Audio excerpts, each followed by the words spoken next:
పాట సంఖ్య 210, పాత పుస్తకంలో 181.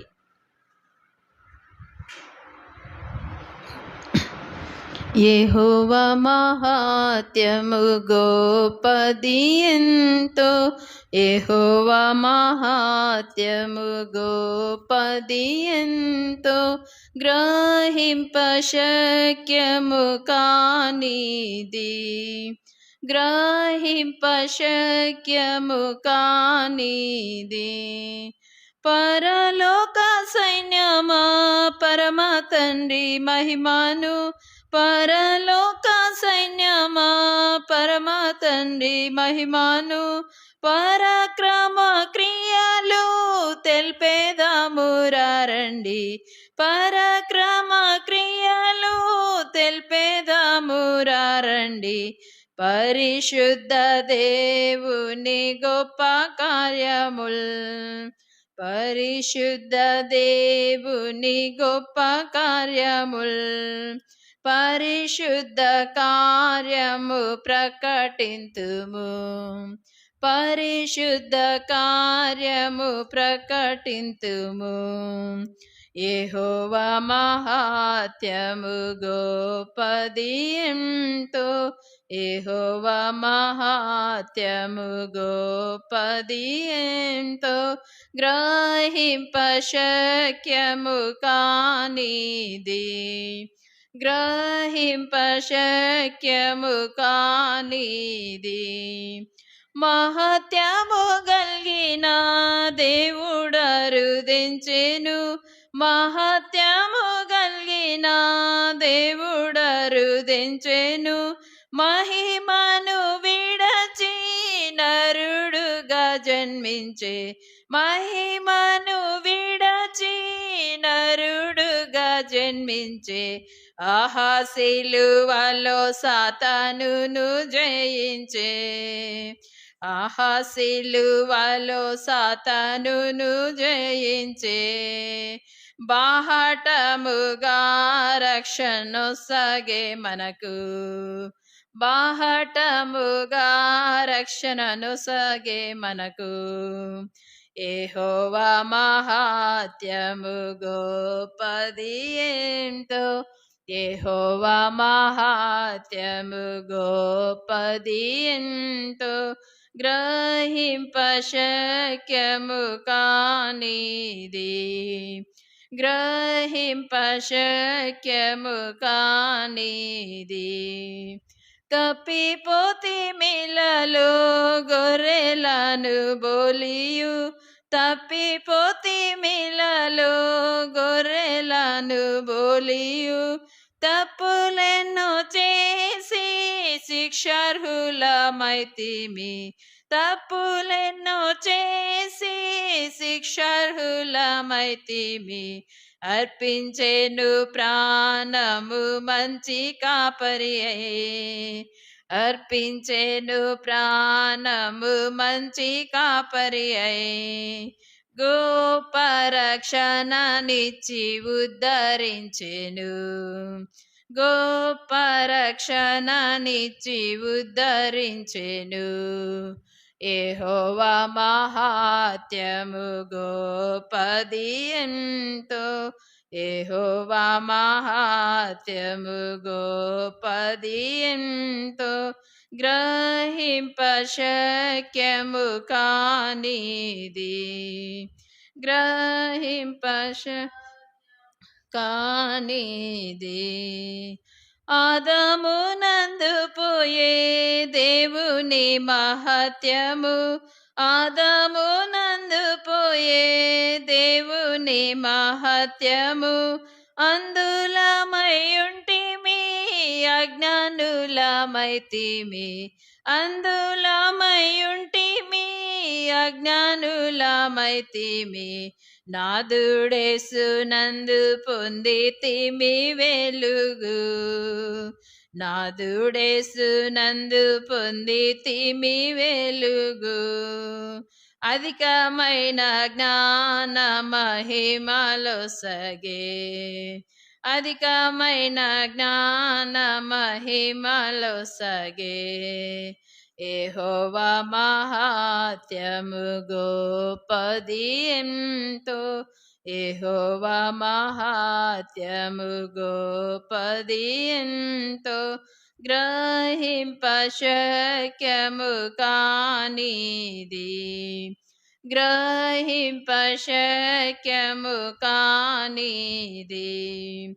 పాపముతో నిండిన పాపి నెడెరారము, పాపముతో నిండిన పాపి నెడెరారము, పాప ఫలితము మరణము సహింతువా, పాప ఫలితము మరణము సహింతువా, పాపుల రక్షకుడేసు రక్షింప నిలచే, పాపుల రక్షకుడేసు రక్షింప నిలచే, తప్పులొప్పుకొనుము నిన్ను రక్షించును, తప్పులొప్పుకొనుము నిన్ను రక్షించును.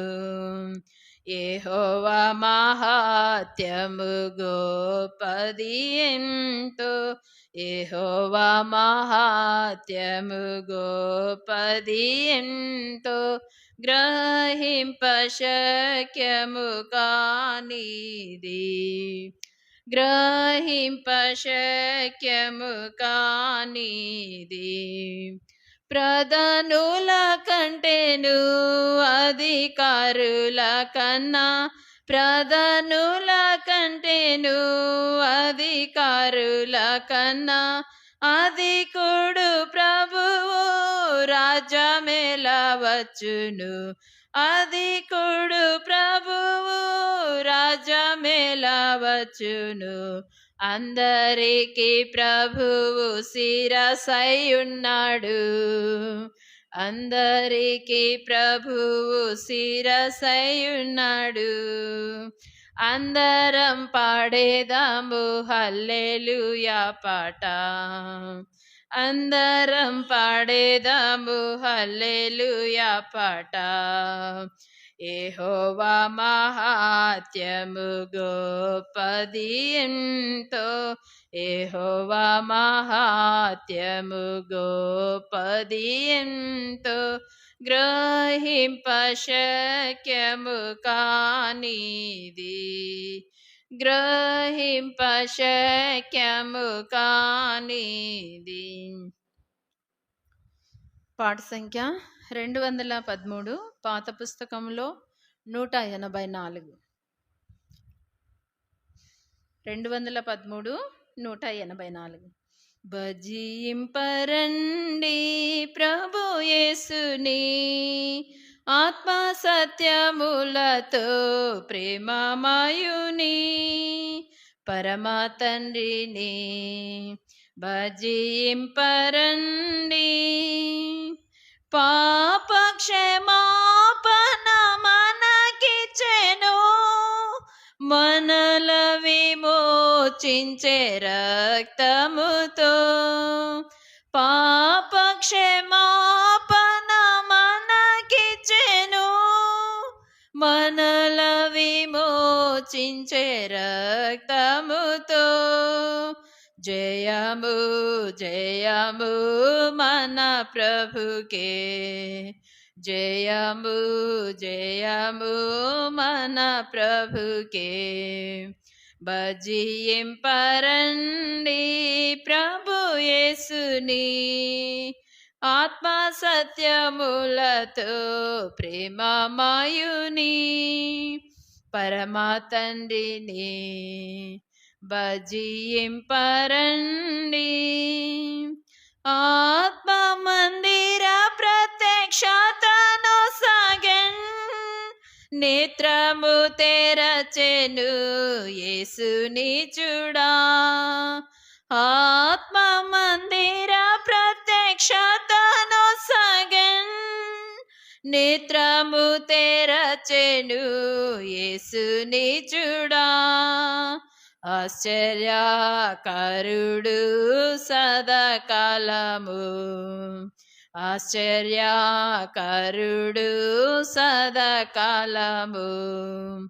భజింపరండి ప్రభు యేసుని, ఆత్మ సత్యములతో ప్రేమమయుని పరమా తండ్రిని భజింపరండి. ఘనత పొందా సదా రాజ్యమునిచే, స్వాస్థ్యము పొందా వారసులమైతిమి. ఘనత పొందా సదా రాజ్యమునిచే, స్వాస్థ్యము పొందా వారసులమైతిమి. హోసన్నా హోసన్నా విజయునికే, హోసన్నా హోసన్నా విజయునికే. భజింపరండి ప్రభు యేసుని, ఆత్మ సత్యములతో ప్రేమమయుని పరమా తండ్రిని భజింపరండి. జగమును జయించే జీవితమునిచే, సిలువ శక్తి చే మనలను గాచెగా. జగమును జయించే జీవితమునిచే, సిలువ శక్తి చే మనలను గాచెగా. స్తుతులర్పింతుము ముక్తిదాతకే, స్తుతులర్పింతుము ముక్తిదాతకే. భజింపరండి ప్రభు యేసుని, ఆత్మ సత్యములతో ప్రేమమయుని పరమా తండ్రిని భజింపరండి.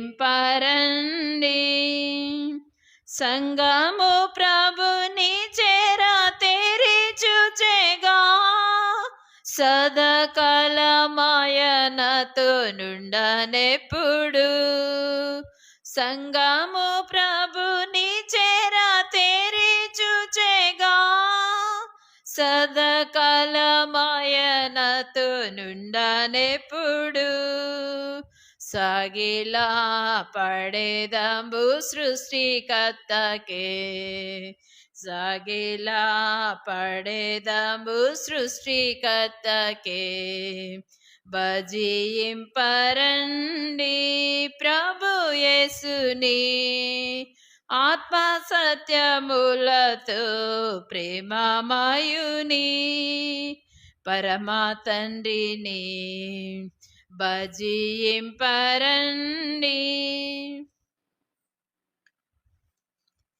చివరిగా పాట సంఖ్య 462, పాత పుస్తకంలో 720, దేవుడొక్క నగరము మన కొరకై. 462 పాత పుస్తకంలో 725. దేవుడొక్క నగరము మన కొరకై సిద్ధపరచుచుండెనుండుటకై, దేవుడొక్క నగరము మన కొరకై సిద్ధపరచుచుండెనుండుటకై. మనము వెళ్ళేదం నిశ్చయముగా, మనము వెళ్ళేదం నిశ్చయముగా. దేవుడొక్క నగరము మన కొరకై సిద్ధపరచుచుండెనుండుటకై, దేవుడొక్క నగరము మన కొరకై సిద్ధపరచుచుండెనుండుటకై. మేలిమి బంగారము అద్భుత నగరం, విలువైన రాళ్ళతో పునాది వేసెను. మేలిమి బంగారము అద్భుత నగరం, విలువైన రాళ్ళతో పునాది వేసెను. రక్తముచే శుద్ధులై క్షమించబడితిమి, రక్తముచే శుద్ధులై క్షమించబడితిమి. మనము వెళ్ళేదం నిశ్చయముగా, నిశ్చయముగా. మనము వెళ్ళేదం నిశ్చయముగా, నిశ్చయముగా. దేవుడొక్క నగరము మన కొరకై సిద్ధపరచుచుండెనుండుటకై,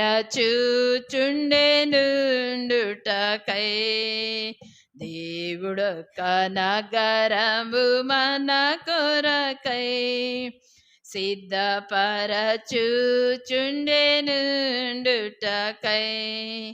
నగర ప్రకారములు ఎత్తైనవి, సూర్యకాంతములచే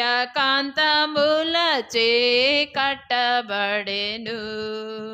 నగర ప్రకారములు ఎత్తైనవి, సూర్యకాంతములచే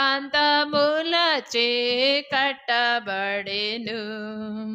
ప్రభువే విమోచించి అధికారమిచ్చెను, ప్రభువే విమోచించి అధికారమిచ్చెను.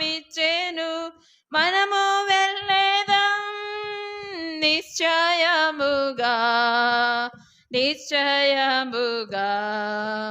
మనము వెళ్ళేదం నిశ్చయముగా, నిశ్చయముగా. దేవుడొక్క నగరము మన కొరకై సిద్ధపరచుచుండెనుండుటకై.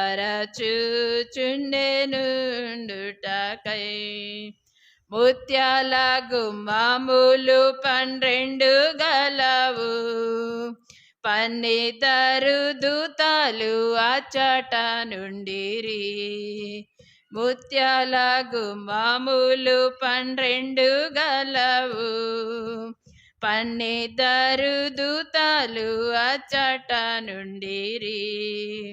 పరిశుద్ధ జీవితం నేర్పించెను ప్రభువు, పరిశుద్ధ జీవితం నేర్పించెను ప్రభువు. మనము వెళ్ళేదం నిశ్చయముగా, నిశ్చయముగా. మనము వెళ్ళేదం నిశ్చయముగా, నిశ్చయముగా. దేవుడొక్క నగరము మన కొరకై సిద్ధపరచుచుండెనుండుటకై. ఆ నగర వీధులు మేలిమి బంగారం, ద్వారములు ఎప్పటికీ మూయబడవు. ఆ నగర వీధులు మేలిమి బంగారం, ద్వారములు ఎప్పటికీ మూయబడవు. ఆర్భాటంతో ప్రవేశించి విజయోత్సవంబుతో,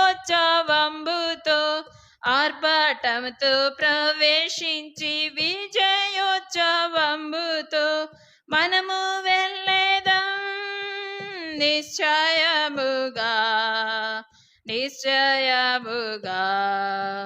మనము వెళ్ళేదం నిశ్చయముగా, నిశ్చయముగా. దేవుడొక్క నగరము మన కొరకై సిద్ధపరచుచుండెనుండుటకై.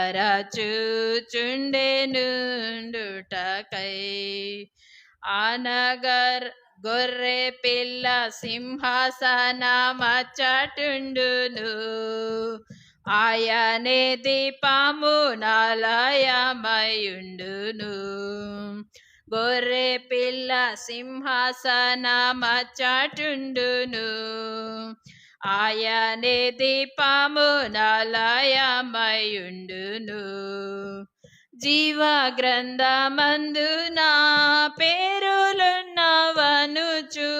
జీవ గ్రంథమందున పేరులున్నవనుచు మనము వెళ్ళేదం నిశ్చయముగా నిశ్చయముగా మనము వెళ్ళేదం నిశ్చయముగా నిశ్చయముగా దేవుడొక్క నగరము మన కొరకై సిద్ధపరచుచుండెనుండుటకై దేవుడొక్క నగరము మన కొరకై సిద్ధపరచుచుండెనుండుటకై జయవంతుల కొరకే ఆ నగరం పాపాత్ములు అచ్చటకు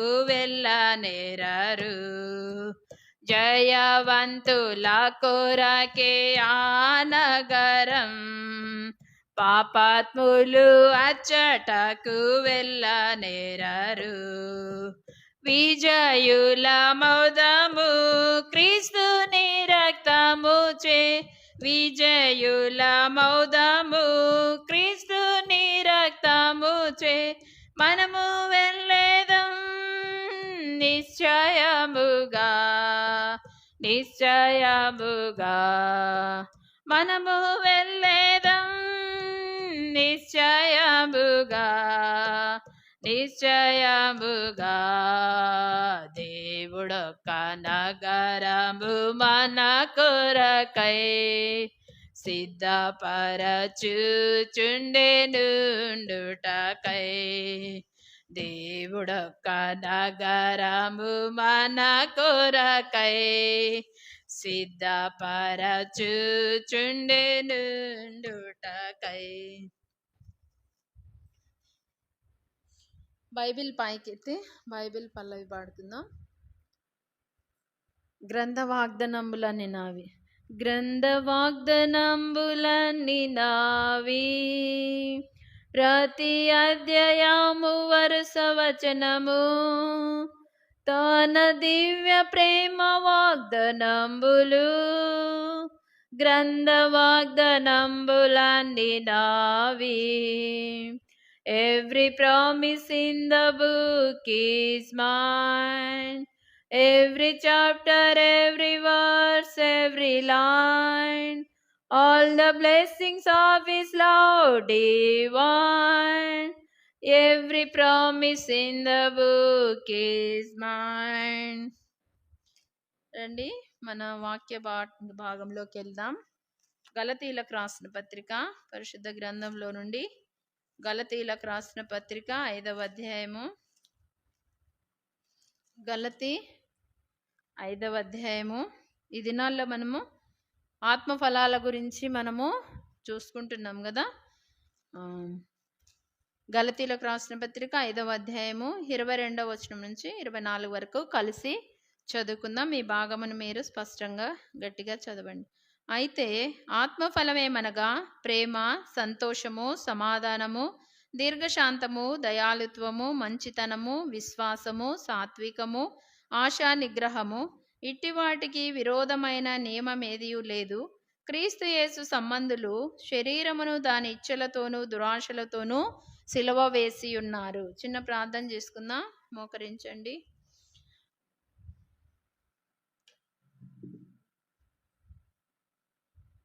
మహాపరిశుద్ధుడు అని మా ప్రియపళ్ళు తండ్రి, చదవబడిన లేఖన భాగాల్ని మా నిమిత్తం ఆశీర్వదించండి, విడిచి పంచిపెట్టండి. ప్రభాని పాస్ సన్నిధికి వచ్చినాం దేవా, మీరే మాతో మాట్లాడండి, మీరు మాతో ముచ్చటించండి. ప్రభా నీ సన్నిధిలోని సమృద్ధి చేత మీరే మమ్మల్ని తృప్తిపరుస్తురండి. జీవవాక్యమును నేను మీకు తెలియజేస్తాను, జీవ మార్గమును నేను మీకు తెలియజేస్తానన్నారు. నీ సన్నిధిలో సంపూర్ణ సంతోషం ఉంది, నీ కుడి చేతిలో నిత్య సుఖములు ఉన్నాయి. జీవ మార్గాన్ని మీరు మాకు తెలియచేయండి ప్రభా. నీ సన్నిధిలోని సంతోషాన్ని, ఆనందాన్ని మేము సంపూర్ణంగా అనుభవించినట్లుగా సహాయం దయచేయమని ప్రార్థిస్తున్నాం దేవా. ఈ లేఖన భాగాలు మరి దేవదూతల భాష మా జ్ఞానానికి మించింది, మాకు అర్థం కాదు ప్రభా. మీరే దానికి అర్థమయ్యే రీతిలో మీరు మాతో మాట్లాడుతారండి. మీరే మాకు తెలియచేయమని, నీ వాక్య సారాంశాన్ని మీరు మాకు వెల్లడి చేస్తామని ప్రార్థిస్తున్నాం. నీ వాక్యము వెల్లడి అగుట తోడనే అది నాయన తెన్ని వెలుగు కలిగించును తెలివి లేని వారికి అది తెలివి పుట్టిస్తుందని మీరు సెలవిస్తూ వచ్చినారు దేవా. ఆ రీతిగా నీ వాక్యం ద్వారా మాకు తెలివిని, జ్ఞానమును మీరే పుట్టిస్తూ రమ్మని ప్రార్థిస్తున్నాం. మీరు ఆకడ కొరకై మమ్మల్ని ఆయత్తపరచండి, సిద్ధపరచండి ప్రభా. ఈ లోకంలో, దుష్టలోకంలో, పాడు లోకంలో, భయంకరమైన దినాల్లో, దుర్దినాల్లో మీరు ఇచ్చిన రక్షణను మేము ఎలా కాపాడుకోవాలో ప్రభా, ఎలా నీకు ఇష్టముగా జీవించాలో మీరే మాతో మాట్లాడుతురండి స్పష్టంగా. తండ్రి సహాయం దయచేయండి నాయన. నా మాటలు ఎవరికి మేలు చేయవు, క్షేమం కలిగించవు. నన్ను సంపూర్ణంగా మీ శిలువ చాటును మరుగుపరచండి. శిలువ వేయబడిన క్రీస్తు తప్ప ఎవరు కూడా కనబడకుండానట్లుగా సహాయం దయచేయండి. మనోనేత్రాలను మీరే వెలిగింప చేయమని ప్రార్థిస్తున్నాం. వినే చెవిని, గ్రహించే మనసు, మిమ్మల్ని చూచే నేత్రాలు దయచేయమని ప్రార్థిస్తున్నాం. బలిపీఠం నుంచి కారుతో తీసిన నిప్పు నా పెదవులకు తగిలించండి. దోషము, పాపం అంతటిని పరిహరించమని ప్రార్థిస్తున్నాం. నా నాలుకను, పెదవులను, గొంతుకను మీరే ముట్టండి ప్రభా, స్వస్థపరచమని ప్రార్థిస్తున్నాం. నా నోటికి మీ మాటలు అందించండి ప్రభా. నీ నోట నా మాటలుంచి నా చేతి నీడలో నిన్ను కప్పుతానన్నారు.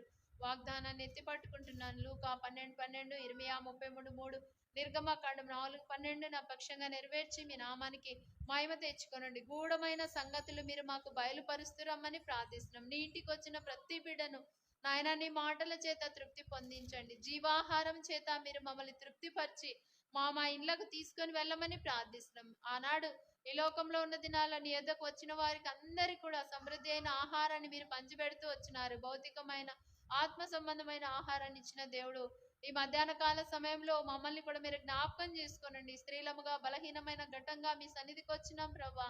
మీరే మాతో మాట్లాడి, మీరే మాతో ముచ్చటిస్తురమ్మని ప్రార్థిస్తూ మమ్మల్ని బలపరచండి, మమ్మల్ని ఆదరించండి, మమ్మల్ని ధైర్యపరచమని, మాలోని భయము, విచారము, చింత అన్నిటిని కూడా తొలగించండి. నీ మాటల చేత మమ్మల్ని ఆదరిస్తూ రమ్మని ప్రార్థిస్తూ మమ్మల్ని మీ దయగల హస్తాలకు అప్పగించుకుంటూ కనబడన్నటువంటి అంధకార చీకటి శక్తులన్నీ నేస్ప్రభ మీరు ఇచ్చిన అధికారాన్ని బట్టి బంధిస్తున్నాం. మీ విడుదలను కోరుకుంటున్నాం.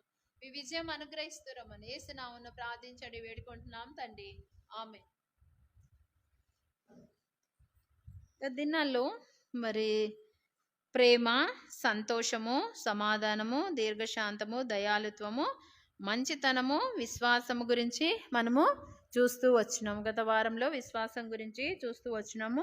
ఇది నాన్న సాత్వికము అనే ఈ యొక్క ఆత్మఫలం గురించి మనము చూస్తాము. సాత్వికము అంటే దీనత్వము. సాత్వికం అంటే దీనత్వము, ఓర్పుతో కూడినటువంటి శాంతము, నిర్మలత్వము, నిడారంబరత్వము అంటారు. అంటే ఇవన్నీ నానార్థాలు. ఈ లక్షణాలన్నీ పెంపొందించుకోవడం ద్వారా దేవునికి మనము దగ్గరవుతాం. ఎప్పుడైతే ఎవరైతే దీనులుగా ఉంటారో, దీనులుగా ఉంటే దేవుడు వారి మీద దృష్టి ఉంచుతాడంట.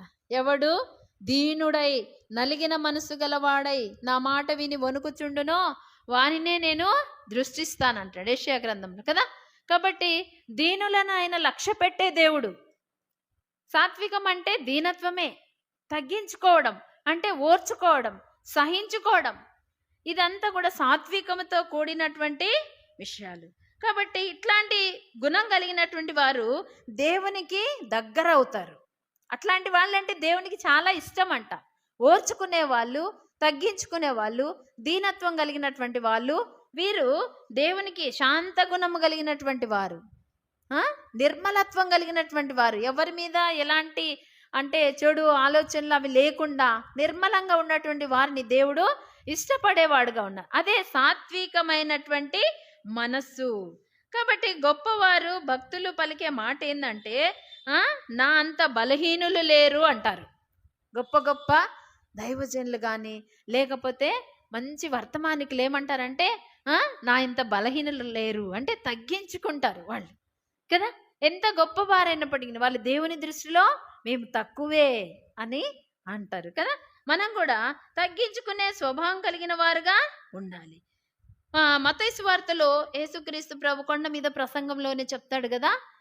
మత్తయి సువార్త 5:5లో సాత్వికులు ధన్యురు, వారు భూలోకమును స్వతంత్రించుకుంటారు అని. సాత్వికులు అంటే ఓర్చుకునే వాళ్ళంటే చాలా మంది ఏమనుకుంటారు, వీడు పిరికోడేమో అందుకే గమ్మునున్నాడని. కొంతమంది చాలా ఎన్ని ఎదిరింపులు వచ్చినా, ఎన్ని కష్టాలు వచ్చినా, ఎన్ని బాధలు వచ్చినా బయటికి చెప్పుకోరు కదా. వాళ్ళే సహించుకుంటా ఉంటారు. అది సహనము, శాంతగుణం. ఓర్పుతో, సహనముతో ఒక దినాన దేవుడు తప్పకుండా ఈ శ్రమ నుంచి నన్ను విడిపిస్తాడనే ధైర్యముతో, దేవుని మీద ధైర్యంతో పోతా ఉంటే వాళ్ళు ఏమనుకుంటే పిరికోడు, వాళ్ళు అన్ని మాటలు అంటున్నా ఏమనకుండా ఉన్నాడు అని అంటారు కదా. సాత్వికమ్మను బట్టి చాలా మంది అట్లా అంటారు, కానీ సాత్వికం అంటే అది పిరికితనంతో కూడినది కాదు. వాళ్ళు గుణమే అలాంటిది, తగ్గించుకొని పోనిలే అది దేవుడు చూసుకుంటాడులే అని సహించుకొని పోవడం అనమాట, ఓర్చుకొని పోవడం అనమాట. అయితే చాలా మంది ఏమనుకుంటారు, వాడు చేతగానోడు, లేకపోతే పిరికోడు అందుకే ఇట్లా ఉన్నాడు, బలహీనత అనుకుంటారు. అది వాడు చేతగానితనం అనుకుంటారు అట్లా ఉంటే చాలా మందిని. కానీ అది చేతగానితనము కాదు, ఇది గొప్ప ఆత్మీయమైనటువంటి గుణం, ఆత్మ సంబంధం, ఆధ్యాత్మికమైనటువంటి గుణం. ఇది సాత్వికం అనేది ఆధ్యాత్మికమైనటువంటి దైవికమైన గుణం అది కదా. ఎంతో విలువలతో కూడినటువంటిది ఈ గుణం, అందరికీ రాదు కదా. ఎవరైనా సరే ఒక చిన్న మాట అంటే 10 మాటలు అంట తట్టుకోలేరు, సహించుకోలేరు. కానీ సాత్వికం కలిగిన వారు అన్నిటినీ సహించుకుంటూ, ఓర్చుకుంటూ ముందుకు సాగిపోతూ ఉంటారు. మన ప్రభువునే చూసుకుందాం, యేసు ప్రభుని ఎన్ని మాటలు అంటూ వచ్చినారు కదా. దయ్యం పట్టినోడా అన్నారు, దయ్యం పట్టినోడు అంటాడు. అయినా కూడా ఆయన ఏం మాట్లాడలే కదా, ఆయన ఏం తప్పు చేయలే. కొరడాలతో కొడుతున్నారు, అంగి తీసేస్తున్నారు, ఎంత హింస పెడుతున్నప్పటికీ ముళ్ళ కిరీటం పెట్టించిన ఆయన మౌనంగా సహించుకుంటూ వచ్చినాడు కదా. ఆయన గుణం సాత్వికమైనటువంటి గుణం. అలాంటి గుణము కలిగి మనం కూడా, అది ఏంటంటే ఆత్మ సంబంధమైనటువంటి ఫలం. ఈ ఫలం మనలో దేవుడు చూడాలని ఆశిస్తా ఉన్నాడు అనమాట. 2వ తిమోతి రాసిన పత్రిక చూడండి, 2వ తిమోతి 1:7. తిమోతిలకు రాసిన పత్రిక, 2వ పత్రిక 1వ అధ్యాయము 7.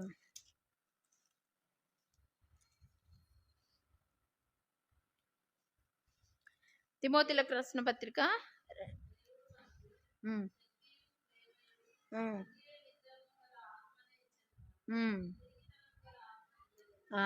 దేవుడు మనకు పిరికితనం గల ఆత్మనేయలేదు. సాత్వికం కలిగిన వారిని ఏమంటారు, వీడు పిరుకోడు అందుకే మనకుండా వెళ్ళిపోతున్నాడు, గమ్మునున్నాడు అనుకుంటారు. కానీ పిరికితనం గల ఆత్మనీయలేదు దేవుడు. పిరికితనం అనేది కాదు వాళ్ళలో ఉండేది, వాళ్ళ దైవికమైన గుణం కలిగిన వారుగా ఉన్నారు. తట్టుకునే, సహించుకునే, ఓర్చుకునే గుణము వాళ్ళలో ఉంది. ఆ గుణాన్ని మనం పిరికితనంగా చాలా మంది ఎంచుతారు, కానీ పిరికితనం కలిగిన ఆత్మని దేవుడు ఇవ్వలే. దేవుడు తన బిడ్డలకు ఇంద్రియ నిగ్రహము గల ఆత్మనే ఇచ్చినాడు, కానీ పిరికితనం గల ఆత్మని ఇయ్యలేదు. పిరికితనం ఉండకూడదు దేవుని బిడ్డల్లో, పిరికితనం అనేది ఉండకూడదు అనమాట. అదే పిరికి వారందరూ ఎక్కడికి పోతారంట, ప్రకటన గ్రంథం 21వ అధ్యాయము 8వ వచనంలో రాయబడింది. ప్రకటన గ్రంథం 21వ అధ్యాయము 8వ వచనం.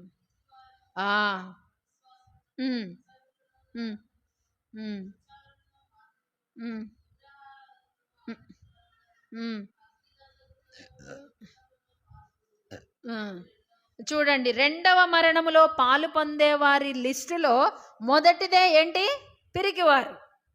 పిరికితనం ఉంటే మనం నరకానికి పాత్రలం అవుతాం. మన దేవుడు పిరికితనం గల ఆత్మని ఇయ్యలేదు. అమ్మో ఈడ యేసుప్రభు గురించి చేస్తే చంపుతారేమో అనే పిరికితనం ఉండొద్దు. ప్రభు గురించి ధైర్యంగా సాక్ష్యం ఇచ్చే వాళ్ళుగా ఉండాల. నా నిమిత్తం తన ప్రాణం పోగొట్టుకున్నవాడు దాన్ని దక్కించుకుంటాడని దేవుడు సెలవిస్తున్నాడు కదా.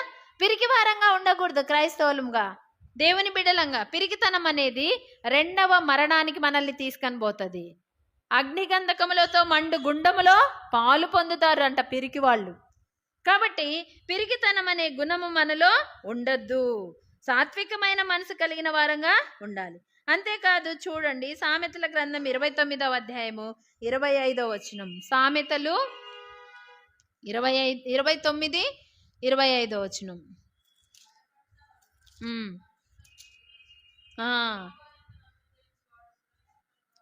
చూడండి, భయపడుట వలన మనుషులకు ఏమొస్తుందంట, ఉరి వస్తుంది.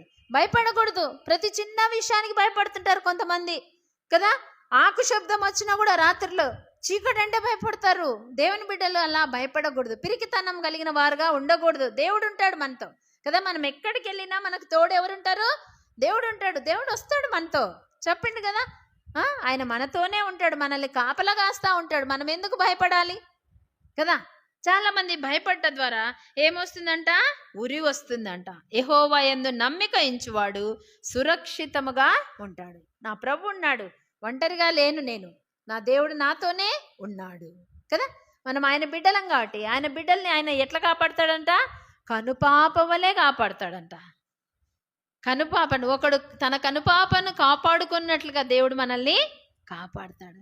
కనుపాప అంటే ఏది కదా, ఆ లోపల కనుపాపని అంటారు దాన్ని కదా. ఎవరైనా వచ్చి మన మీద ఇట్లా ఏళ్ళు పెట్టి ఇట్లా పొడవడానికి వస్తే ఏం చేస్తాం? వెంటనే తెలియకుండానే దాన్ని కాపాడుకుంటాం, మూసుకుంటాం. అట్లా దేవుడు కూడా మనల్ని కనుపాప వలె కాపాడుతున్నాడు అన్నమాట. కాబట్టి మన దేవుడు మనతో ఉన్నప్పుడు ఏమాత్రం మనము భయపడకూడదు. యేసు ప్రభు కూడా సాత్వికుడు కదా. మన ప్రభు ఎవరు? సాత్వికుడు. కాబట్టి మనం కూడా సాత్వికమైన గుణం కలిగినటువంటి వారుగా ఉండాలి. దేవుని బిడ్డలమని చెప్పుకునే మనలో సాత్వికం ఉండాలి. ఎదురాడే స్వభావం, పోరాడే స్వభావం మనలో ఉండకూడదు.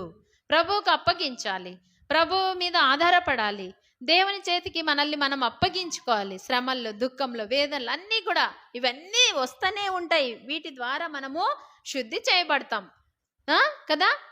శ్రమల వలన మనం ఏం చేస్తాం? విధేయతను నేర్చుకుంటాం. అందుకని దేవుడు మన జీవితంలో ఎన్నో పరిస్థితులను అనుమతిస్తాడు. అవన్నీ దేవుడు అనుమతించినవి. వాటన్నిటి నుంచి దేవుడు మరలా తప్పించుటకు శక్తిమంతుడు అనే ధైర్యంతో, పిరికితనం భయపడకూడదు. పిరికితనం కలిగిన ఆత్మను దేవుడు మనకి ఇవ్వలేదు. ఇంద్రియ నిగ్రహము కలిగిన ఆత్మని ఇచ్చినాడు దేవుడు. కాబట్టి మనం ధైర్యంతో ప్రతి పరిస్థితిని ఎదుర్కోవాలి, ధైర్యంగా ఉండాలి. ఓడిపోయే స్థితిలో ఉండొద్దు. అపవాది చాలాసార్లు మనల్ని భయపెడతా ఉంటాడు.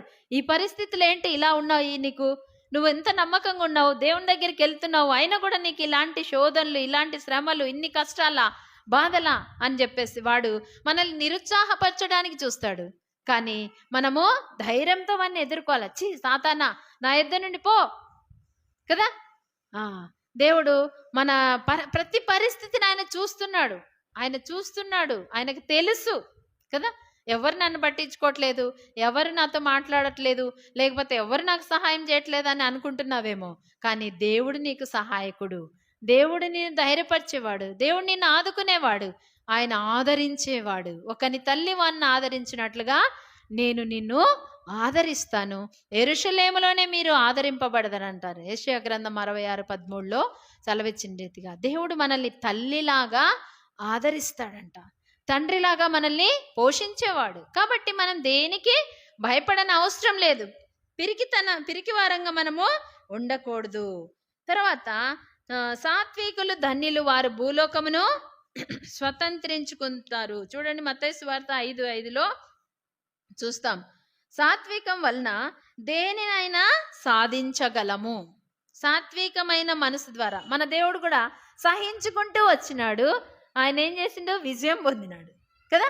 సాత్వికం ద్వారా మనం గొప్ప విజయం పొందుతాం. కానీ గొడవల వల్ల గొడవలు పెట్టుకొని మాటికి ఎదిరించి చేయటం ద్వారా మనం విజయం పొందలేము కదా. దేవుని నామం అవమానం అవుతుంది. కానీ సాత్వికం ద్వారా, సహించుకోవటం ద్వారా, ఓర్చుకోవటం ద్వారా మనము గొప్ప విజయాన్ని పొందుతాం. యేసుక్రీస్తు ప్రభు కూడా ఈ లోకంలో ఉన్న దినాల్లో ఆయన చెయ్యని నేరాలన్నీ ఆయన మీద మోపుతూ ఆయనను ఎంతోగానో హింసిస్తూ వచ్చినారు. ఆయన సహించుకుంటూ వచ్చినాడు.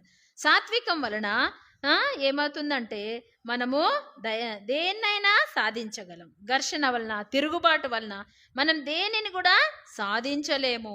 సాత్వికం వలన గాంధీ కూడా మన దేశానికి స్వతంత్రం తీసుకురావడానికి ఏది ఉపయోగించిండు? సాత్వికం ఉపయోగించిండు కదా.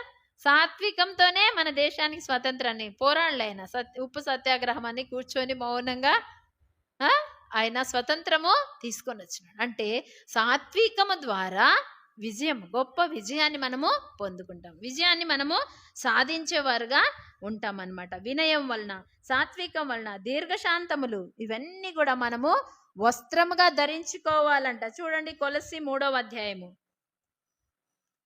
కొలస్సీలకు రాసిన పత్రిక 3వ అధ్యాయము 12వ వచనం.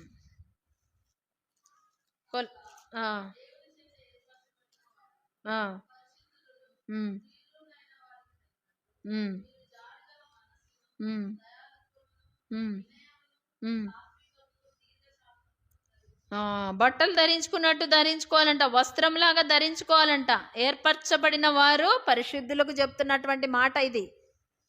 ఏర్పరచబడిన వారమే కదా మనము, ప్రభు చేత ఏర్పరచబడిన వారం, పరిశుద్ధులుగా ఉండటానికి పిలువబడిన మనము వేటిని ధరించుకోవాలంటమ్మా? సాత్వికమును, జాలిగల మనస్సును, దయాలుత్వమును, వినయమును, దీర్ఘశాంతమును ఏం చేయాలంట? ధరించుకోమని దేవుడు సెలవిస్తున్నాడు. అంతేకాదు గర్వము, కోపము, అసూయ ఇవి మన ఆత్మీయ జీవితానికి నష్టం కలిగించేవి. మనలో గర్వం కానీ, కోపం కానీ, అసూయ కానీ ఉండరాదు దేవుని బిడ్డల్లో. చూడండి, ఎఫెసీలకు రాసిన పత్రిక 4వ అధ్యాయము 3వ వచనం. ఎఫెసీ 4:3 వచనం.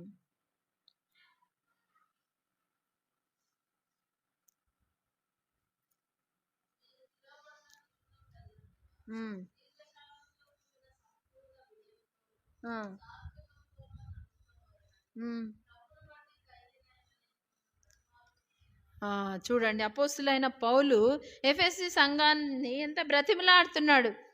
మీరు పిలువబడిన పిలుపునకు తగినట్లుగా, ఈ మాట దేవుడు మనతో కూడా చెప్తున్నాడు. మనల్ని పిలిచినాడు ఆయన, మనల్ని పరిశుద్ధమైన పిలుపుతో ఆయనను పిలిచి మనల్ని పరిశుద్ధులుగా చేసినాడు. కాబట్టి పిలువబడిన పిలుపుకు తగినట్లుగా దీర్ఘశాంతముతో కూడిన సంపూర్ణ వినయంతోనూ సాత్వికంతోనూ నడుచుకొనవలెనని. మనం ఎట్లా నడుచుకోవాలంట? సాత్వికముతో, సంపూర్ణ వినయముతో. లోబడేది వినయం అంటే. పిలిచినప్పుడు రావడము, వద్దన్నప్పుడు చేయకుండా ఉండడం, ఇది వినయ విధేయత చూపించడం. వినయముతో నడుచుకోవాలని ప్రభువును బట్టి ఖైదీనైన నేను మిమ్మును బతిమాలు కొనుచున్నాను. ఇలాంటి గుణాలు దేవునికి ఇష్టమైన గుణం, అది దేవుడు సంతోషించే గుణం. అది ఎదురాడే స్వభావము, అసూయ, కోపము, గర్వము ఇవన్నీ కూడా సాతానుకు సంబంధించినటువంటి గుణాలు. ఆ గుణాలు మనలో ఉండకూడదు. సాత్వికమైన మనస్సు మనం కలిగిన వారంగా, దీర్ఘశాంతం కలిగిన వారంగా ఉండాలని దేవుడు మనతో మాట్లాడుతున్నాడు. అలాంటి గుణం, సాత్వికులు ధన్యులు, వారు భూలోకాన్ని స్వతంత్రించుకుంటారంట కదా. సాత్వికులు అంటే అందరు ఇష్టపడతారు కదా. ఎందుకంటే సహించుకునే మనసు ఉంది, ఓర్చుకునే మనసు, అందరు చుట్టాలు అయిపోతారు సాత్వికులకి కదా. అందుకే భూలోకాన్ని స్వతంత్రించుకుంటారంటే ఎంతమందిని, అభిమానుల్ని సంపాదించుకుంటారు కదా. ప్రవీణ్ పగడాల్లాగా ఎంతమందిని సంపాదించుకున్నాడు భక్సింగ్ అంకుల్ కూడా కదా. తన సాత్వికమైన మనస్సుతో ఎంతమందిని సంపాదించుకున్నారు కదా. భూలోకం అంతటిని స్వతంత్రించుకున్నారు. ఈ లోకంలో కాదు, హైదరాబాద్ మాత్రమే కాదు, ప్రపంచ దేశాలన్నిటి నుంచి కూడా వాళ్ళు అభిమానము తెలియజేస్తున్నారు. అంటే ఆయన గుణాన్ని బట్టి. సాత్వికమైన మనసు, సహించుకునే మనసు, ఓర్చుకునే మనస్సు, దీర్ఘశాంతంతో కూడినటువంటి మనసు. తను ఎక్కడ చూసినా ఆ యొక్క మెసేజ్లలో కూడా ఎంత హ్యాపీగా నవ్వుతూ ఆయన మెసేజ్లు చెప్తా ఉన్నాడు కదా. ఎక్కడ కూడా కోపం అన్నట్టు ఆయనలో కనిపించలేదు కదా. సాత్వికము. కాబట్టి సాత్వికులు ధన్యులు, వారు భూలోకమును స్వతంత్రించుకుంటారు అని చెప్తున్నాడు. కాబట్టి యేసుక్రీస్తు ప్రభు కూడా ఏం కలిగి ఉన్నాడంటే ప్రేమ, వినయము, సాత్వికము ఆయన కలిగిన వాడుగా ఉన్నాడు. మనం కూడా వీటిని అలవర్చుకోవాలా, మనం వాటిని కలిగి ఉండాలి. ఫిలిప్పీలకు రాసిన పత్రిక 2వ అధ్యాయము 5వ వచనం చూడండి. మనం ప్రభు యొక్క గుణము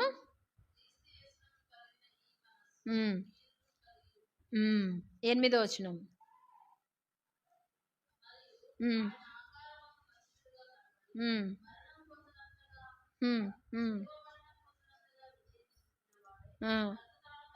చూడండి, ఆ మరణము, సిలువ మరణం పొందినంతగా ఆయన తగ్గించుకున్నాడు. దేవుని కుమారుడైండి కూడా ఆ యొక్క దేవునితో కూడా ఉండే భాగ్యం విడిచిపెట్టకూడదని ఎంచుకోలేదు. భూమి మీదకి వచ్చినాడు, మనిషిని రూపమును ధరించినాడు కదా. మరణం పొందినంతగా విధేయత చూపిస్తూ వచ్చినాడు తండ్రి అయిన దేవునికి. ఇలాంటి వినయము మనము కూడా అలవర్చుకోవాలి. సాత్వికమైన మనస్సు, ప్రేమ, వీటిని కలిగి ఉండాలని దేవుడు మనల్ని మాట్లాడుతున్నాడు, మనతో హెచ్చరిక చేస్తున్నాడు. అంతేకాదు చూడండి, జెఫన్యా గ్రంథం 2వ అధ్యాయము 3వ వచనం. జెఫన్యా 2వ అధ్యాయము 3వ వచనం.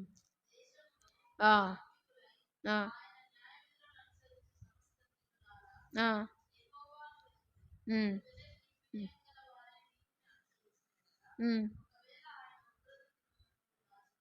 చూడండి, సాత్వికం కలిగినటువంటి వారిని దేవుడు ఏం చేస్తాడు? ఉగ్రత దినమందు, అంటే లోకమంతా భయంకరమైన పరిస్థితుల్లో ఆ ఉగ్రత పాలవుతున్న ఆ టైంలో సాత్వికుల్ని దేవుడు ఏం చేస్తాడంట?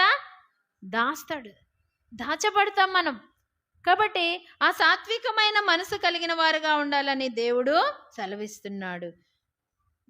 దేశంలో సాత్వికులై ఆయన న్యాయ విధులను అనుసరించు సమస్త దీనులారా, ఆయన న్యాయ విధులను మనము అనుసరించేవారుగా ఉండాలి, దీనత్వం కలిగిన వారంగా ఉండాలి. యెహోవాను వెతకాలంట. దీనత్వం కలిగి న్యాయ విధులను అనుసరిస్తూ దేవుని వెతికే వారంగా ఉంటే అప్పుడు మీరు వెతికి వినయం గలవారై నీతిని అనుసరించిన ఎడల ఒకవేళ ఆయన ఉగ్రత దినమున మీరు దాచబడుదురు. దేవుని ఉగ్రత మహాదినం రాబోతుంది. మనం పోయిన వారం చూస్తూ వచ్చినాం కదా. దేవుని ఉగ్రత మహాదినము ఆ యొక్క యోవేలు గ్రంథంలో చూస్తూ వచ్చినాం కదా, 2వ అధ్యాయంలో. ఆ దినం ఎంత భయంకరమైంది, చీకటి. ఆయన రాకడ దినము భయంకరమైంది కదా. ఆయన ఉగ్రుడై భూమి మీదకి రాబోతున్నాడు, తన వారిని తీసుకొని వెళ్ళడానికి ఆయన రాబోతున్నాడు. ఆ దినము కొరకై మనల్ని ఆయన భద్రపరుస్తాడంట. ఎవరిని భద్రపరుస్తాడమ్మా? సాత్వికమైనటువంటి గుణం కలిగినటువంటి వారిని ఆయన భద్రపరిచేవాడుగా ఉండాలి. అంతేకాదు మోషే విషయంలో బైబిల్ గ్రంథంలో ఉన్నటువంటి భక్తుల్లో మోషే కూడా మిక్కిలి సాత్వికుడు అని మోషే గురించి వ్రాయబడుతూ వచ్చింది. సాత్వికులు ఎవరున్నారు చూడండి, సంఖ్యాకాండం 12వ అధ్యాయము. యేసుప్రభు సాత్వికుడు, తర్వాత మోషే కూడా సాత్విక గుణం కలిగిన వాడుగా ఉన్నాడు. సంఖ్యాకాండం 12వ అధ్యాయము 3వ వచనం.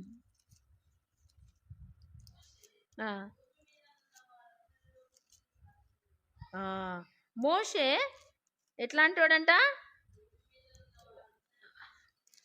సాత్వికుడేనా? సాత్వికుడేనా? ఎట్లా సాత్వికుడైన? మొదట ఆయనలో సాత్విక గుణము లేదు అసలు కదా. కోపం ఉంది కదా. కోపంతోనే ఏం చేసిండు అమ్మా? చంపేసిండు ఒకరిని కదా. అంటే తనలో ఎంత కోపం ఉందో కదా. సాత్వికమైన గుణం ఎప్పుడొచ్చింది అంటే చాలా అనుభవాల గుండా వెళ్తూ వచ్చినాడు కదా. శ్రమల గుండా ఆయన వెళ్తూ వచ్చినాడు. మోషే బహు కోపము, తర్వాత దూకుడు స్వభావం కలిగిన వాడుగా ఉన్నాడు. అయితే ఒక ఐగుప్తిని కూడా చంపినాడు కదా. చూస్తాము నిర్గమకాండం 2వ అధ్యాయంలో చూస్తాం. చూడండి, నిర్గమకాండం 2వ అధ్యాయం 11వ వచనం.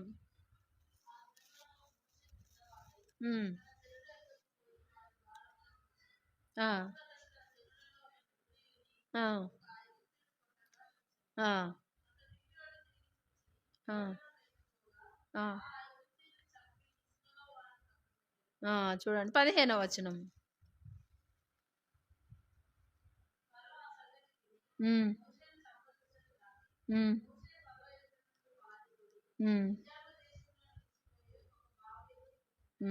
మోషే కోపం ఎంతది? ఒక మనిషిని చంపేంత కోపం. మోషేకు మనిషిని చంపేంత కోపం. కానీ దేవుడు మళ్ళీ ఆయన గురించి సాక్ష్యం ఇస్తున్నాడు. మరి సాత్వికమైన మనసు ఎట్లా వచ్చింది? తన గుణాన్ని తను మార్చుకుంటూ వచ్చినాడు. ఎన్నో పరిస్థితులు గుండా వెళ్తూ వచ్చినాడు. ఇశ్రాయేలీల మీద చేయి చేసుకున్నాడు కదా. తర్వాత మళ్ళీ ఇంకొకసారి కూడా కోపడుతూ వచ్చినాడు. చూడండి, నిర్గమకాండం 32వ అధ్యాయము 19వ వచనం. ఇక్కడ కూడా కోపన్నాడు మోషే.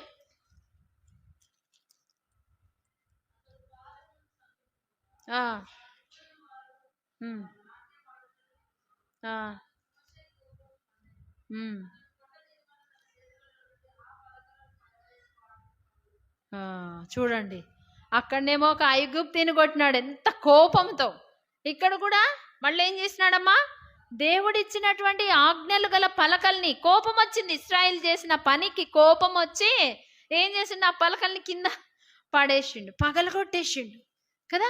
అటువంటి కోపంతో ఉన్నటువంటి ఆ మోషే జీవితము మార్చబడింది. మోషే సాత్వికుడుగా మారుటకు ఎన్నో సంవత్సరాలు పడుతూ వచ్చింది. మన జీవితంలో కూడా ఆ సాత్వికమైన గుణం రావాలంటే చాలా అనుభవాల గుండా వెళ్ళినప్పుడే మనకు అర్థమైపోతుంది. దేవుడు మనలో ఆ గుణం తీసుకురావడానికి ఎన్నో పరిస్థితులను అనుమతిస్తాడు. మోషే పారిపోయే పరిస్థితిని దేవుడు తీసుకొచ్చిండు. మిద్యాను దేశానికి పోయిండు. ఆ అరణ్యంలో గొర్రెలు కాస్తూ అక్కడ నేర్చుకుంటూ వచ్చినాడు. ఒంటరిగా ఉన్నాడు మోషే. అక్కడ ఏ తోడు లేదు.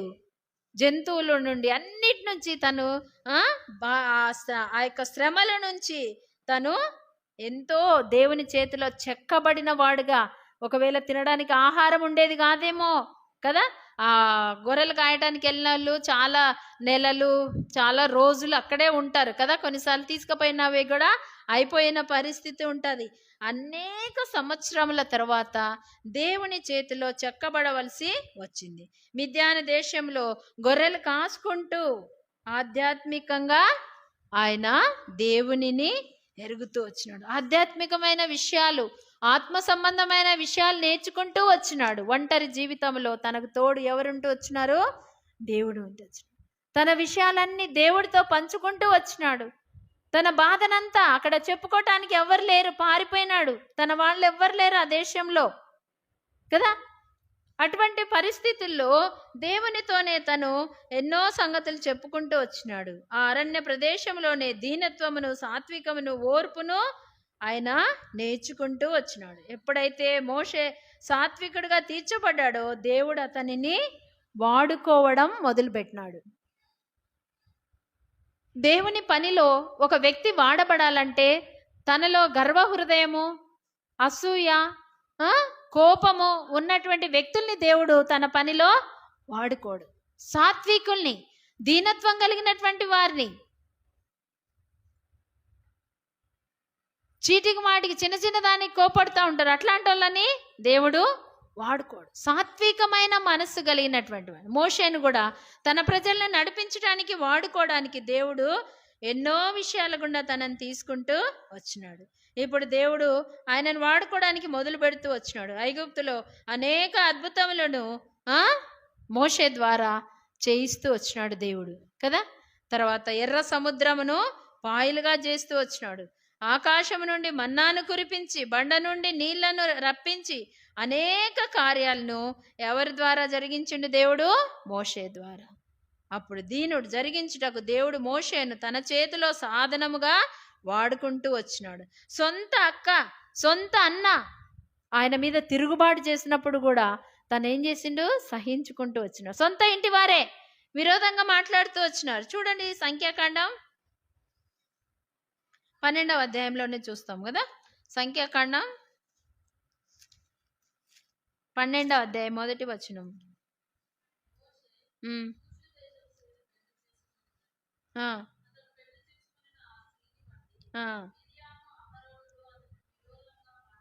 ఎవరమ్మా? వాళ్ళ అన్న, వాళ్ళ అక్కనే.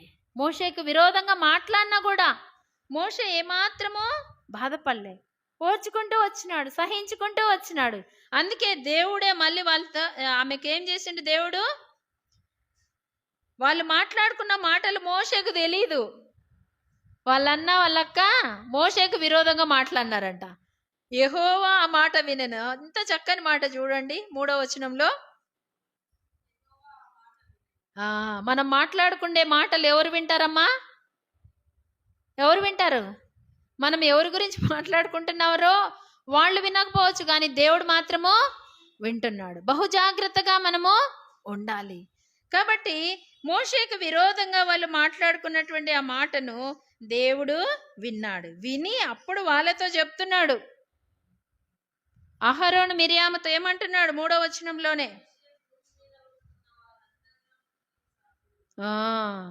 ఇంకా కోపం వచ్చింది మోషే విషయంలో. వాళ్ళు సాత్వికుని విషయంలో వీళ్ళు మాట్లాడుకుంటున్నారే, దీనుడు విషయంలో వీళ్ళు మాట్లాడుకుంటున్నారే.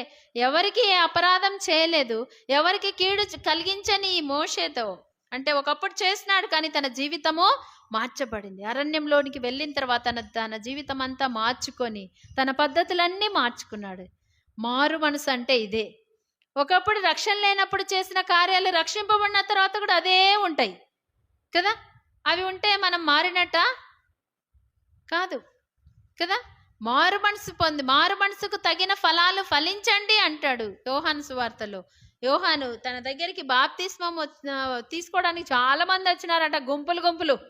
ఈ లోకంలో ఏంటంటే నేను కూడా మందిరంలో ఒక పాత్ర చేయాలా, ఒక క్యారెక్టర్ తీసుకోవాలా, లేకపోతే ఒక పదవి పొందుకోవాలని చాలా మంది మారు మనసు పొందకుండానే, జీవితం మార్చబడకుండానే వచ్చి బాప్తిసం తీసుకొని మేము బాప్తిసం తీసుకున్నాం, మేము విశ్వాసులమే అని దేవుని సంఘాన్ని పాడు చేయడానికి వస్తారు కదా.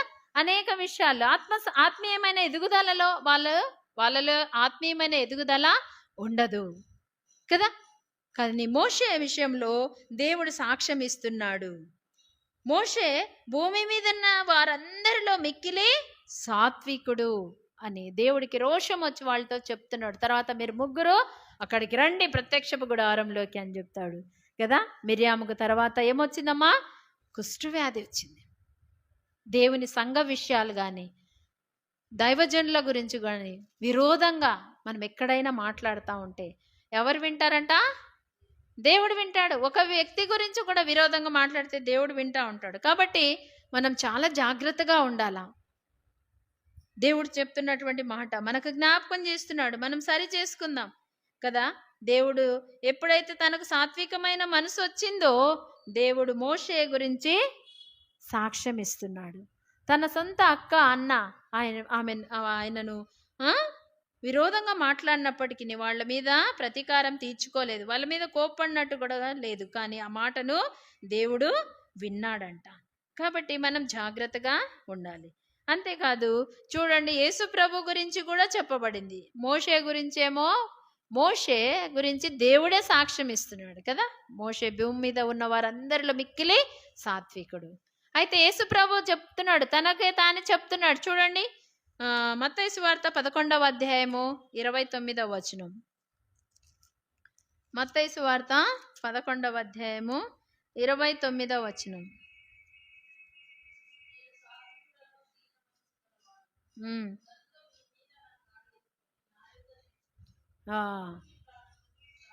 చూడండి, యేసు ప్రభు ఎవరంట? సాత్వికుడు. మనం సాత్వికులంగా ఉండాలంటే ఆయన దగ్గర నేర్చుకోవాలి, ఆయన దగ్గరికి వెళ్ళాలి. చాలా మంది బైబిల్ చదువుకొని నాకు అన్నీ తెలుసు అని అనుకుంటారు. కానీ ప్రతిదినం మనం దేవుని దగ్గర నేర్చుకోవాలి. ఏమి తెలియని వారం, మనకేమి కూడా రాదు. కాబట్టి ప్రతిదినము ప్రభా నువ్వు నాకు జ్ఞానం అనుగ్రహించు, ప్రభా నాకు సాత్వికం, ఓర్చుకునే మనసు దయచేయండి, ఓర్పు దయచేయండి, సహించుకునే మనసు దయచేయండి. నువ్వు సాత్వికుడవు కదా, ఆ సాత్వికం నాకు కూడా ఈ ప్రభా అని మనం ప్రతిరోజు, అందుకే నేను సాత్వికుడను దీన మనసు గలవాడను గనుక మీ మీద నా కాడి ఎత్తుకొని నా యొద్ద నేర్చుకోండి అంటున్నాడు. ఎవరి దగ్గర నేర్చుకోవాలా? మనము దేవుని దగ్గరికి నేర్చుకోవాలా. మన దేవుడికి ఎంత ఉంది, ఆయన శోధింపశక్యంగానే ఐశ్వర్యవంతుడు.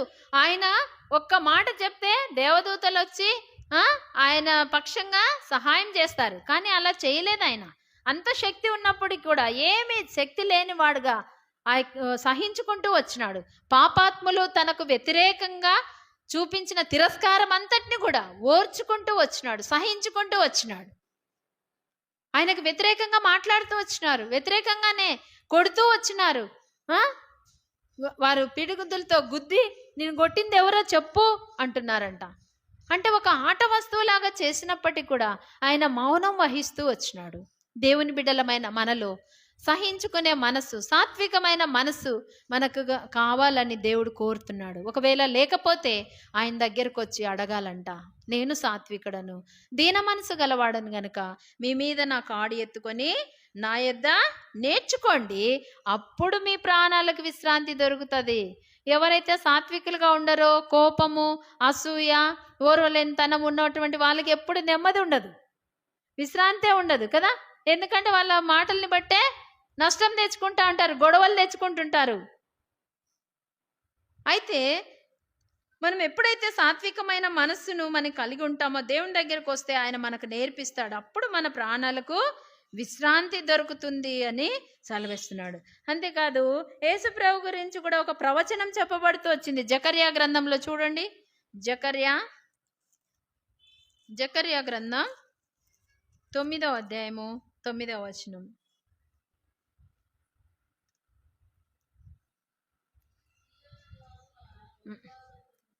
ఉమ్, ఉమ్, ఉమ్, ఉమ్. ఆ, ఈయన దీనుడై, అసలు ఆయన రాజు, రాజులకు రాజు. రాజులు దేని మీద ఎక్కుతారమ్మా? దేని మీద ఎక్కుతారు? వాళ్ళు ప్రయాణం చేసేటప్పుడు రాజు అంటే గుర్తేంటి? గుర్రబండి, గుర్రాల మీద ఎక్కుతారు. కానీ ఈయన ఎవరు? దీనుడు. మీ రాజు దీనపరుడును రక్షణ గలవాడునై, దీనుడై దేని మీద వస్తున్నాడంట? గాడిద పిల్లని కోరుకున్నాడు. అంటే తక్కువది, పనికిరాంది అది. గాడిద పిల్లను కోరుకొని, గాడిదను తనకు ఇక వాహనంగా చేసుకొని గాడిద మీద ఆయన ప్రయాణం చేస్తున్నాడు. అంటే ఎంతగా తగ్గించుకున్నాడు ఆయన. ఆ గాడిద ఎవరు అంటే మనమే.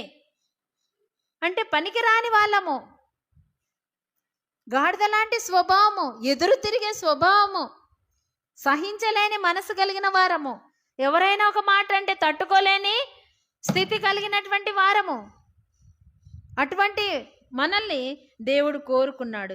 మనల్ని ఒక వాహనంగా చేసుకొని మన ద్వారా తన రాజ్యము గురించి ప్రకటించుకోవాలని, మనల్ని ఒక సాధనంగా వాడుకోవాలని దేవుడు మనల్ని ఎన్నుకున్నాడు. గాడిదను ఎక్కి వస్తున్నాడు ఈ రాజు అని చెప్పేసి ఆయన గురించి ప్రవచిస్తూ వచ్చినారు.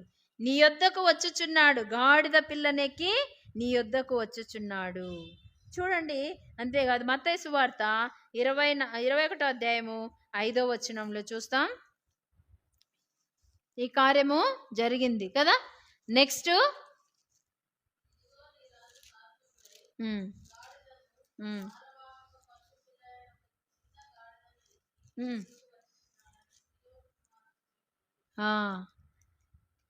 మత్తయి సువార్త 21:5 వచనం. 21:5 చూడండి.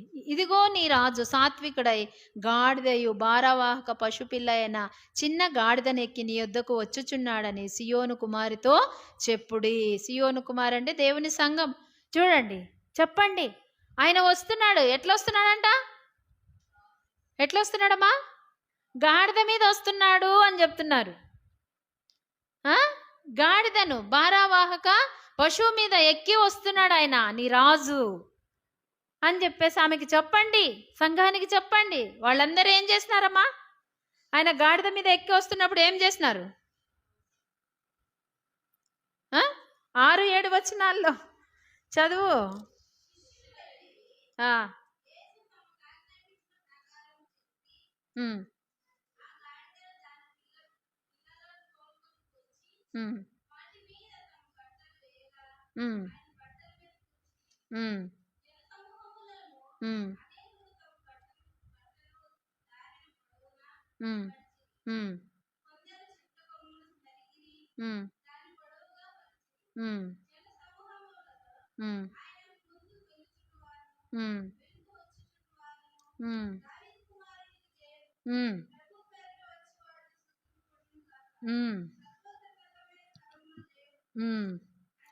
కేకలు వేయు చుండిరి. ఆయన గాడిద మీద వస్తుంటే దారి పొడుగున బట్టలు పరిచినారంట, గాడిద మీద బట్టలు వేసినారు, ఆయన ఎక్కి కూర్చున్నాడు కదా. అందరూ కూడా హోసన్న దావీదుకు జయము అని, దావీదు కుమారునికి జయము అని చెప్పేసి సర్వోన్నతమైన స్థలములలో జయమని కేకలు వేస్తున్నారు కదా. నెక్స్ట్ ఆదివారం అదే నామకర్త క్రైస్తవులందరూ కూడా చేసేది. నెక్స్ట్ ఆదివారం ఇదే మట్టల ఆదివారం అంటారు. అంటే యేసుప్రభు సిలువకు వెళ్ళడానికి ముందు ఆదివారంన ఇది జరుగుతూ వచ్చింది. గాడిద పిల్లనెక్కి ఆయన వస్తున్నటువంటి ఆ యొక్క సందర్భములో అనేకులు చూడండి, గాడిదకి ఎంత ఘనత వచ్చింది. ఎదురు తిరిగే స్వభావము, లోబడని స్థితి కలిగినటువంటి ఆ గాడిద అంటే మనమే. మనల్ని, మన జీవితాల్ని మార్చడానికై ఆయన ఆ గాడిదను ఎన్నుకొని దాని మీద కూర్చోడానికి ఇష్టపడుతూ వచ్చినాడు. అంటే మనం కూడా మనలో ఉండి మనకు ఘనతను తీసుకురావాలని ఎవరైతే ఆయనను ఆహ్వానిస్తారో, యేసు ప్రభువా నేను పాపిని, నా పాపం క్షమించు, నీ రక్తంతో కడుగు, నా హృదయంలోకి రా అని ఎవరైతే ఆయన్ను హృదయపూర్వకంగా ఆహ్వానిస్తారో, ఎవరి హృదయంలో యేసుప్రభు నివాసం చేస్తారో వాళ్ళకి దేవుడు ఘనత ఇస్తాడు. వారు ఘనపరచబడతారు. ఆయన నామమును బట్టి, నన్ను బట్టి జనులు నీకు భయపడతారని లేవియాకాండంలో ఉంది కదా. దేవుణ్ణి బట్టి మనకట్టి ఘనత. ఇప్పుడు దేవుని నమ్మినారంటనే, బాప్తిసం తీసుకున్నారంటనే ఎక్కడ కనబడినా ప్రైజ్ ద లార్డ్ అంటారు. ఎవరో నువ్వు, ఎక్కడ దానివో, కానీ ఆ యొక్క స్థితిని బట్టి ప్రభు మనలో ఉండుట ద్వారా ఇట్టి ఘనత మనకు వస్తుంది. మనం స్వతహాగా స్వభావ సిద్ధంగా మనము ఎటువంటి ఘనత కలిగిన వారం కాదు, పనికి మారిన వాళ్ళం. మన స్వభావము, మన అలవాట్లు అన్నీ కూడా వ్యతిరేకమైన దేవుని దృష్టిలో. అయినప్పటికీ దేవుణ్ణి మనం కలిగి ఉండుట ద్వారా దేవుడు మనకు అట్టి ఘనతను ఇస్తున్నాడు, ఇవ్వబోతున్నాడు. ఆ ఘనత నీకు కూడా కావాలా? ఇంకా ఎంతమంది ప్రభుని అంగీకరించకుండా, యేసు ప్రభుని సొంత రక్షకునిగా అంగీకరించకుండా ఉన్నావేమో. అయితే దేవుడు నిన్ను కూడా గణపరచాలని ఇష్టపడుతున్నాడు. ఆయన నీ హృదయంలోకి ఆహ్వానించు. యేసు ప్రభువా, నేను పాపిని, నా కొరకై ఎంతగానో తగ్గించుకొని పరలోకాన్ని విడిచిపెట్టి లోకానికి వచ్చినావు. నా కొరకై ఈ లోకంలో జన్మించినారు, మానవుడిగా జన్మించినారు ప్రభా. ఎన్నో శ్రమలు, ఎన్నో నిందలు, అవమానాలు నా కొరకై భరించినారు ప్రభా. నా హృదయంలోనికి రండి, నన్ను కూడా ప్రభా నీ బిడ్డగా స్వీకరించండి అని నువ్వు హృదయపూర్వకంగా అడిగితే దేవుడు తప్పకుండా నిన్ను తన సొంత బిడ్డగా స్వీకరించి ఆ ఘనతను దేవుడు నీకు ఇవ్వబోతున్నాడు. చూడండి, అంతేకాదు నిర్గమకాండం 13వ అధ్యాయము 13వ వచనంలో చూద్దాం. నిర్గమకాండం 13వ అధ్యాయము 13వ వచనం.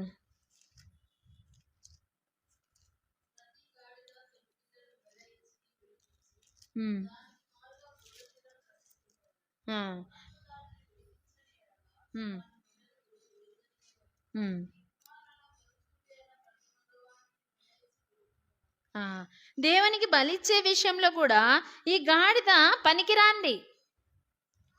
గాడిదను మాత్రం ఎవరు అర్పించకూడదు దేవునికి. ఆ గాడిదకు బదులుగా దాన్ని ఏం చేయాలంట? గాడిదను, ప్రతి గాడిద తొలి పిల్ల అంటే దేవుడు ప్రతి తొలి చూలు పిల్లను కోరుకున్నాడు కదా. ఇశ్రాయేలు ప్రజలకు ఒక కట్టడ, మనుషులు కానీ పశువుల్లో కానీ మొదటిది ఎవరిదంట? దేవుని సొమ్ము, ప్రథమ ఫలము దేవుని సొత్తు. అయితే గాడిదని మాత్రం ఆయన వద్దన్నాడు కదా. గాడిద విషయంలో ప్రతి గాడిద తొలి పిల్లను వెల ఇచ్చి విడిపించి దానికి మారుగా గొర్రె పిల్లను అర్పించాలంట. గాడిద అపవిత్రమైంది, పనికిరాంది కాబట్టి దాన్ని కోరుకోలే. కానీ గాడిద లాంటి స్వభావం కలిగిన మనల్ని దేవుడు ప్రేమించిండు.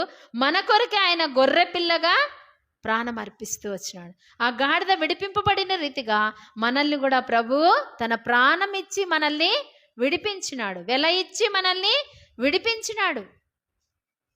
ఎంత ప్రేమ కలిగినటువంటి దేవుడు! నిన్ను వెల ఇచ్చి రక్తం ఇచ్చి కొన్నటువంటి నీ ప్రభువును నమ్మకంగా మనము సేవించేవారుగా ఉండాలి. గొర్రె పిల్లను ప్రతిష్ఠింపవలెను, అట్లు దానిని విడిపించని ఎడల దాని మెడను విరగదీయవలెను. కాబట్టి గాడిదను మాత్రం అసలు అర్పించొద్దు. నాకు బలిగా దాన్ని దేవుడు కోరుకోలేదు, అపవిత్రమైనటువంటి జంతువు. కానీ మనము అపవిత్రులమైనప్పటికీ, మన స్వభావం పాప స్వభావమైనప్పటికీ, ఎదురాడే స్వభావం కలిగినటువంటి మనల్ని మాత్రం దేవుడు ప్రేమించినాడు. మన కొరకు కూడా ఆనాడు ఇశ్రాయేలు ప్రజలు ఏ రీతిగా గాడిదకు ప్రతిగా గొర్రె పిల్లను అర్పిస్తూ వచ్చినారు, అదే రీతిగా మనకు ప్రతిగా ఆయన మన కొరకై ప్రాణం అర్పిస్తూ వచ్చినాడు. ఇదే దినాలు కదా, ఇప్పుడు చూస్తున్నాం, లెంట్ దినాలు అంటారు. ప్రభు సిలువలో మరణించినటువంటి ఆ దినాన్ని జ్ఞాపకం చేసుకొని లోకస్తులందరూ కూడా ఉపవాసాలు ఉండి ఎంతగానో ప్రార్థన చేస్తారు. నీ రక్షకుణ్ణి, మన రక్షకుణ్ణి, మన సృష్టికర్తను, మన కొరకు ప్రాణం పెట్టిన దేవుణ్ణి మనం కూడా జ్ఞాపకం చేసుకుందాం. ఆయన సాత్వికుడుగా ఈ లోకానికి వచ్చినాడు, తగ్గించుకొని వచ్చినాడు. దేవునితో ఉండే భాగ్యం గొప్పది. కానీ నా కొరకు, మన కొరకు, పనికిరాని వాళ్ళమైన మన కొరకు, పాపంతో పడిచెడినటువంటి మన కొరకు, పడిపోయి జారిపోయినటువంటి వారం మన కొరకు, నశించిపోతున్నటువంటి మన కొరకు, పాపులమైన మన కొరకు ఆయన ఈ లోకానికి వచ్చినాడు. ఎంత ప్రేమ కలిగిన దేవుడు! ఆ ప్రేమను నువ్వు గుర్తుపెట్టుకుంటున్నావా? ఆ ప్రేమను నువ్వు గ్రహించగలుగుతున్నావా? అటువంటి గొప్ప దేవుడు, ఆకాశం మహాకాశములు పట్టజాలని ఆ గొప్ప దేవుడు పనికిరాని మన కొరకై ఈ లోకానికి వచ్చి ఎన్నో నిందలు, అవమానములు ముఖమెదురుగానే ఉమ్మి వేస్తూ వచ్చినారు. పిడిగుద్దులు గుద్దుతూ వచ్చినారు, కొరడాలతో కొడుతూ వచ్చినారు, ముళ్ళ కిరీటం పెట్టినారు. ఆ యొక్క వస్త్రాలు కూడా తీసివేయబడుతూ వచ్చింది. ఎంతో భయంకరమైన మరణము. మనలో ఎవ్వరు కూడా అలాంటి మరణము పొంది ఉండరు. సృష్టికర్త అయిన దేవుడు, మనల్ని పుట్టించిన మన దేవుడు మన కొరకై ఎంత త్యాగం చేసినాడు. ఆ త్యాగాన్ని నువ్వు గుర్తుపెట్టుకోవా? ఆయన కొరకు జీవించడానికి, ఆయన కలిగినటువంటి ఆ గుణము, సాత్వికమైన మనస్సు కలిగి ఈ లోకంలో జీవించాలని ఆయన కోరుతున్నాడు. సాత్వికంగా మనం ఆ పరలోక రాజ్యంలో చేరుకోవాలని, ఆ పరలోకంలో మనం ఉండాలని, ఆ మరణ శిక్షను తప్పించుకోవాలని, నరకం నుండి మన ప్రాణాన్ని కాపాడుకోవాలని దేవుడి మధ్యాహ్న కాల సమయంలో నేను కోరుతున్నాడు. ఆయన యుద్ధకు వస్తావా?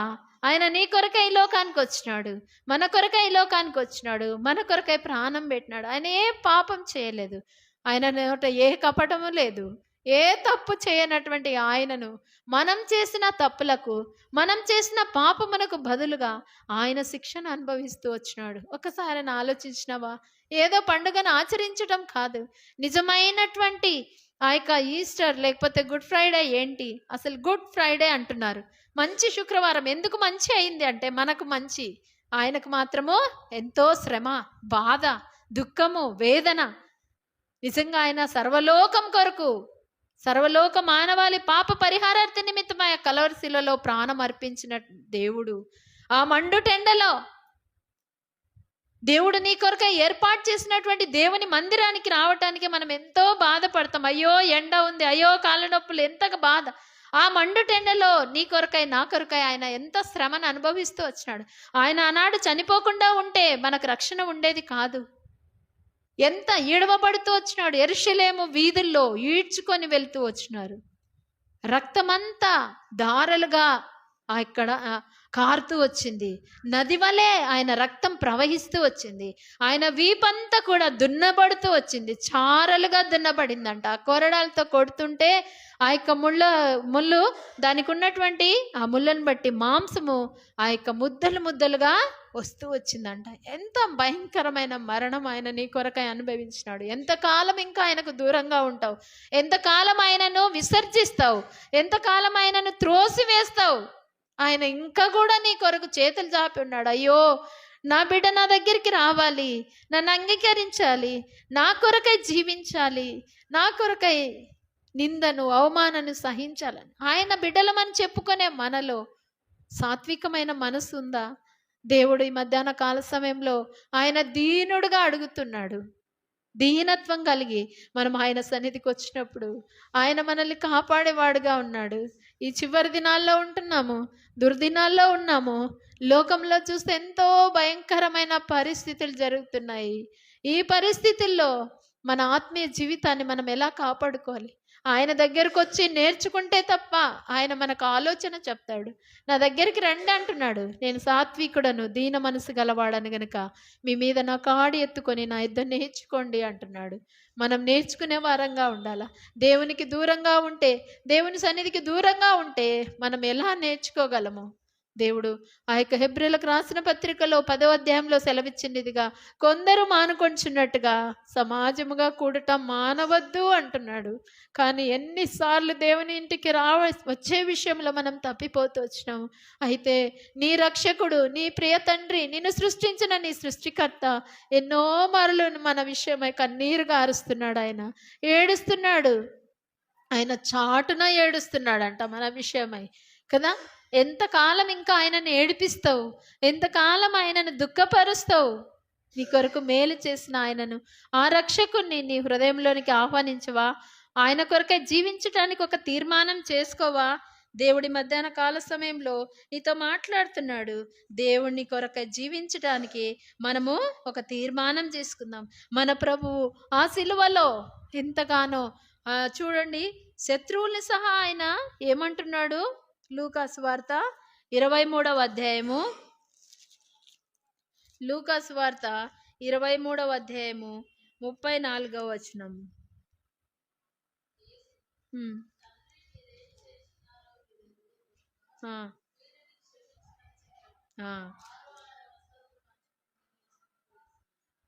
చూడండి, తండ్రి వీరేం చేయుచున్నారో వీరెరుగరు. ఇంకా ఇప్పటి వరకు కూడా మన కొరకు ఇలానే ప్రార్థన చేస్తున్నాడు, విజ్ఞాపన చేస్తున్నాడు. ఇంకా ఈ సంవత్సరం మాత్రం ఉండని ప్రభువా, ఆ బిడ్డ నా దగ్గరకు వస్తుంది, నా గురించి తెలుసుకుంటుంది, నన్ను అంగీకరిస్తుంది, నా కొరకై జీవిస్తుంది అని మన కొరకై ఇంకా తండ్రిని వేడుకుంటున్నాడు.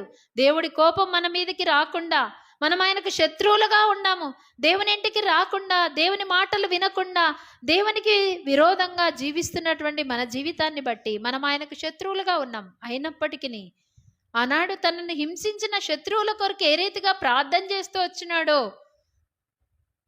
ఆ యూదులు ఆయనను కొడుతున్నటువంటి వారి విషయమే, తండ్రి వీరేం చేస్తున్నారో వీరు ఎరుగరు గనుక వీరిని క్షమించి. మనం అనుకుంటున్నాము ఆనాడు యూదులు కదా ఆయనను బాధ పెట్టింది, నేను కాదు కదా. కానీ మన పాపములను బట్టే మనమే ఆయనను సిలువకు అప్పగించినాము. మన పాపమును బట్టి ఆయన అలాంటి మరణము పొందుతూ వచ్చినాడు. మన వేదనను, మన చింతను ఆయన భరిస్తూ వచ్చినాడు ఆ కలవరి సిలువలో. ఆనాటి యూదులు కాదు, పాట పాడతా, ఆనాటి యూదులే నిన్ను చంపిరనుకొంటి, ఆనాటి యూదులే నిన్ను చంపిరనుకొంటి, కాదు కాదయ్యయ్యో నా పాపరుణమునకే, కాదు కాదయ్యయ్యో